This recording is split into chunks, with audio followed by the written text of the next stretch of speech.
what can I do? So I started talking to certain friends who had worked for the province and BCTV, and I started just throwing resumes around. I went to BCTV and I dropped one at CBC, and I went around, did what I normally did, and one day in December the phone rang. It was Max Brent from the design department. He says, "Max here.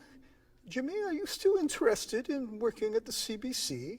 I said, "Yes, sir." I said, what do I do? He says, "Well, could you come down at 5:30? "Yes, when?" "December 24th. So what it was it was a call to do the news show, and nobody wanted to work Christmas Eve, so they had to find somebody.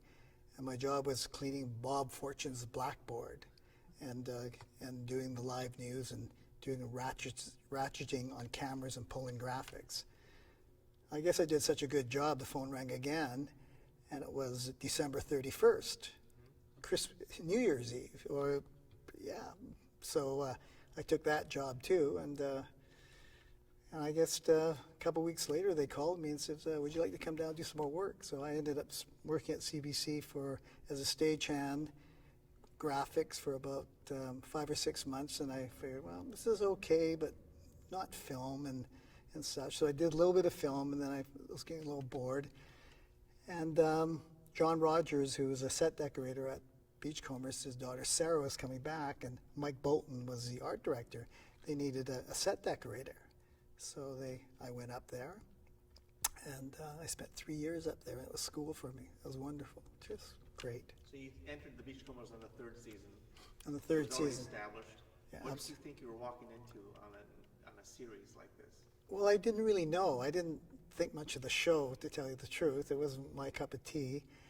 But I liked film, so I went up there, and I just didn't realize what a wonderful experience it would be. And it was school. It was just, I had all these people to show me things. And I keep saying, the mistakes I made on the Beachcombers, I don't think I'd have a career freelance if I went in cold.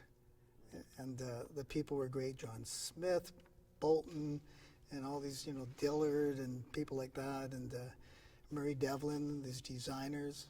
And I learned so much. And then I came back to the CBC, and I got all the actual films as a set decorator that was shooting in the West Coast here for a while. And then that went on for 2 or 3 years. And a Hollywood production was knocking on the door, and I asked for a leave of absence, and they said, "We'll think about it." Really? They never gave it to me. So I quit. And they went, "Nobody quits the CBC." And I said, "Well, I am. I really need something a little more stimulating."